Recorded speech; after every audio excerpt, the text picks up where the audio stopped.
Excellent. Day 6. We are in Ringgold, Georgia, and starting a video log here. We're guerrilla camping tonight, and we're in between train tracks and the freeway here, but it's a national park, so I think we'll be all right. We got the fire going. We had the fire going, and now we're all getting ready for bed here. You know, we're in Ringgold, Georgia, and Ringgold, I guess they have a little bit of history here. We had our road angel this morning, Harry and Missy. They stopped by and this morning took all our bags, and they drove it up 17 miles, 20 miles today actually, and they're giving a little bit of history, and they're just talking about how like a tornado ripped through here last spring and showed us all the devastation. And I was like, you know, I was sitting in the car just listening to them talk, and it was like, that's what people in Ringgold, Georgia care about. You know, they care about the community. They care about, you know, as I was walking down the street, you know, from the coffee shop to the McDonald's for Wi-Fi, I saw that there were banners up around town, you know, and some of the banners were saying, you know, the proceeds to this firewood goes to the tornado victims, you know, and, you know, at the city hall they've got this banner that says, this electronic banner that says, you know, if you're a tornado victim, you know, come to this meeting hall. You know, I think that's what's important, you know. It's when people rally around a specific, certain cause, you know. Does it always have to be like a natural disaster, though? You know, can't we come together for something else, like a movement of sorts, maybe like an Occupy movement, you know? And I believe that we can, you know. Maybe the natural disaster doesn't have to happen. Maybe the natural disaster is a human disaster, you know. The fact that the tornado is an economic inequality tornado that's come through, you know. It's ripped through neighborhoods, and not just Ringgold, you know, but throughout the nation, you know. Coming down through Virginia and South Carolina was the same thing. The textile mills in South Carolina, God, it's desolate, you know. It's desolate, you know, and let me see what I wrote. And so I had a lot of time today just to go on the internet and reach out to the other communities that are doing things in the Occupy movement.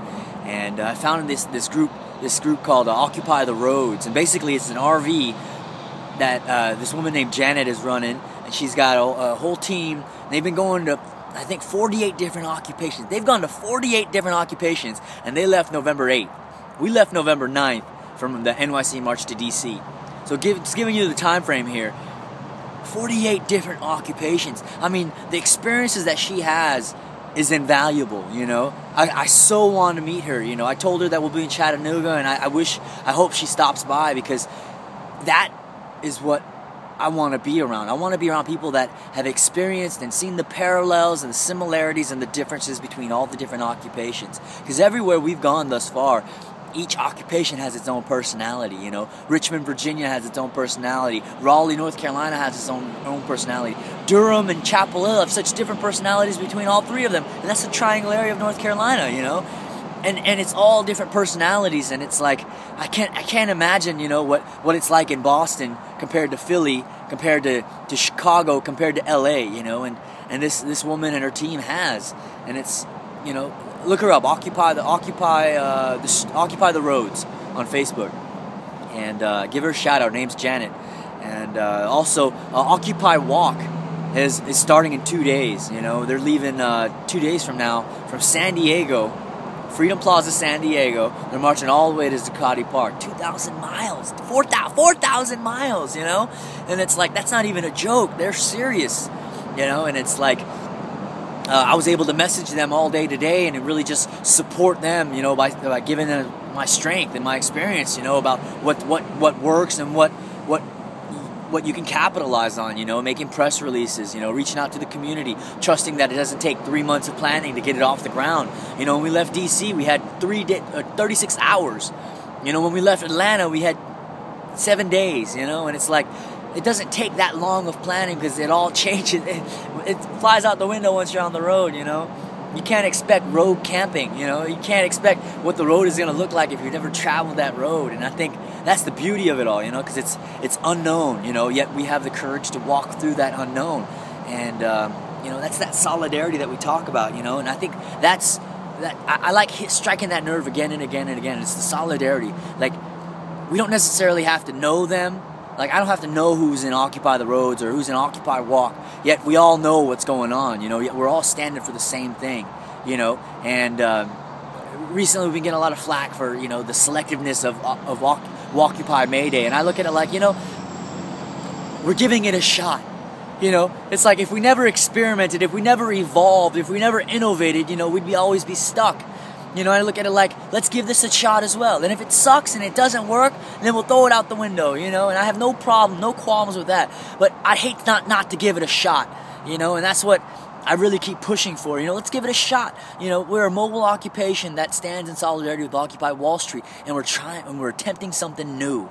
You know, we're evolving, we're breaking the mold. Isn't that what Occupy stands for? I mean, that's what attracted me. It was when I saw that guy in Brooklyn Bridge, you know, just going like this to the cops, you know, and the cops are surrounding him, and there's a whole group of people behind him, and they stopped the police, you know, and it was like, that was hope in my eyes, and that made me quit my job. You know, I was making real good money, you know, I was in a good position, you know, and I put in my 2-week notice after that, and that was really what sealed the deal, because I seen that picture, you know, and that gave me hope, you know. And it's like that's something that doesn't happen all the time, you know, and even in a lifetime that doesn't always happen.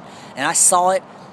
It captured my heart, and now I'm out here road camping in the middle of Ringgold, Georgia. I've never been here before in my life, yet it's the most beautiful road camping I've done in my life. You know, go figure.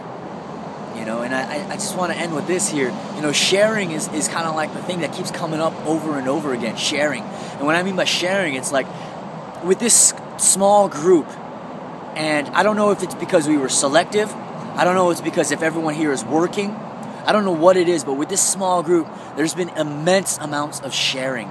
And I don't mean just like sharing your smokes, I mean on a larger scale. We're sharing each other with each other, you know what I mean? And it's like, there's something that's bubbling up right now, and I can feel it.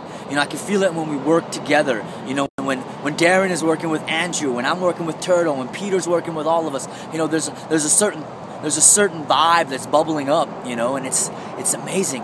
You know, and I can feel that this is going to lead somewhere. You know, I really can. And you know, life is a trip. You know, if there's anything I can say is go out there and go get it. Because, you know, like my dad always says, you know, my dad messaged me today, he was like, I love you. And I was like, I love my pops. You know, but like he always says, you know, when he was 28, you know, blink of an eye, snap of fingers, he was 45. You know, he was 55, you know, with 3 kids and his life completely behind him, you know. And it was like, he told me that story, and the reason he told me that story was because I was about to go to New York, because I packed up all my bags, and he was telling me that story, and it was like he wanted to give me strength, and he wanted to encourage me, and I want to just spread that out, because you know what, it's a short span that we're here, and I say seize it, carpe diem, seize the moments, because it'll never come back around, you know. I'm never going to be 29 again, you know, thank God, you know, never going to be 29 again, you know, get it, go get it. And I love you guys, and I'll see you tomorrow. We'll be in Chattanooga tomorrow. Chattanooga, Tennessee tomorrow with Occupy Chattanooga. We've got Road Angels helping us with vehicle support tomorrow morning. We also got a campsite ready for us once we arrive. You know, what does MLK always say? You know, you don't have to see the staircase. Just take the first step. Have a good night.